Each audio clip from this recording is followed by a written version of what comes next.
आता पाहूयात मोठ्या राजकीय दिवसभरातील मोठ्या बातम्या। माजी आमदार जिशान सिद्दीकींना जीवे मारण्याची धमकी। जिशान सिद्दीकींचे वडील बाबा सिद्दीकींची काही महिन्यांपूर्वी हत्या झाल्यानंतर जिशान सिद्दीकींना धमकीचा मेल पोलिसांकडून तपास सुरू।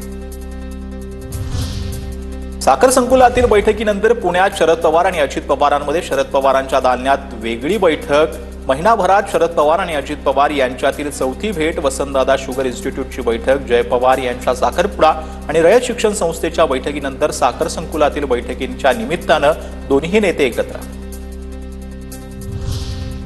काही विषय राजकारणापलीकडचे असतात, सगळ्याच गोष्टीत राजकारण आणायचं नसतं। शरद पवारांसोबतच्या बैठकीवरती अजित पवारांची प्रतिक्रिया। राष्ट्रवादीची पुढची वाटचाल एनडीए सोबत राहणार। आमच्याकडून निर्णयाचा पुनर्विचार होण्याची सुतराम शक्यता नाही।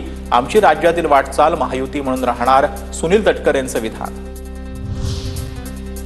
ठाकरे बंधू एकत्र आले तर शुभेच्छा, पवारही एकत्र आले तर आनंदच होईल। हसन मुश्रीफांची प्रतिक्रिया।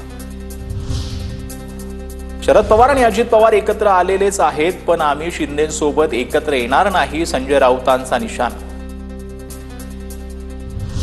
सगळ्या पक्षांनी आणि कुटुंबियांनी महाराष्ट्र हितासाठी एकत्र येणं गरजेचं। शरद पवार आणि अजित पवारांच्या भेटीवरती खासदार सुप्रिया सुळेंची प्रतिक्रिया।